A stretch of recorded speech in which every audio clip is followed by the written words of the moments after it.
Hello everyone, আসসালামু আলাইকুম। I hope everyone are doing well. I am also doing well. So আজকে এরকম একটা উপকারী পানির কথা বলবো, যেটা আমি সবসময় খাবার চেষ্টা করি এবং যেটা গুণের কথা বলে শেষ করা যাবে না। আমার ভিডিওর স্ক্রিনে দেওয়া রইলো, সেটার উপকারের কথা একটু কষ্ট করে দেখে নেবেন। আহ, সেটা হচ্ছে এই যে একটা হচ্ছে সাজনা পাতার গুঁড়ার যে পানি, সেটা এটা এতই উপকার, মানে বলে শেষ করা যাবে না।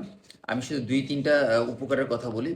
এটা আমাদের অ্যান্টিঅক্সিডেন্টের জন্য ভালো, আমাদের চুলের জন্য ভালো, স্কিনের জন্য ভালো, আমাদের হজম শক্তির জন্য অনেক উপকার, আমাদের কোষ্ঠকাঠিন্য দূর করতে সাহায্য করে। এরকম আর অনেক উপকার আছে এবং সবচেয়ে বড় যে বিষয়টা হচ্ছে সেটা হচ্ছে আমাদের এইজিং যে প্রসেস, আমাদের বয়সের বলিরেখাকে নিয়ন্ত্রণ করতে সাহায্য করে এই সাজনা পাতার গুঁড়ার পানি। এবং আরেকটি জিনিস আমি নিয়ে থাকি সপ্তাহে অন্তত একদিন বা দুদিন, সেটা হচ্ছে আপনার মেথির পানি। আমি ওভার দ্য নাইট রাতে ভিজিয়ে রাখি এটা। রাতে ভিজিয়ে রাখার পরে এটার উপরের ভাগের যে পানিটা আমি এটা পান করার চেষ্টা করি, যেটা আমার স্কিন এবং চুলের জন্য অনেক বেশি উপকার। তো আপনারা সবাই হেলদি লাইফস্টাইল যারা ফলো করেন তারা এর উপকারের কথাগুলো নিশ্চয়ই জানেন এবং আপনারা চেষ্টা করবেন আপনাদের ডেইলি লাইফস্টাইলে এটা অ্যাড করার জন্য। শুধু ওয়ার্কআউট করলেই হবে না, আপনাকে কনসিস্টেন্সি ওয়েতে হেলদি লাইফস্টাইল ফলো করতে হবে, তাহলে একটা বেটার রেজাল্ট আপনি পাবেন। Thank you.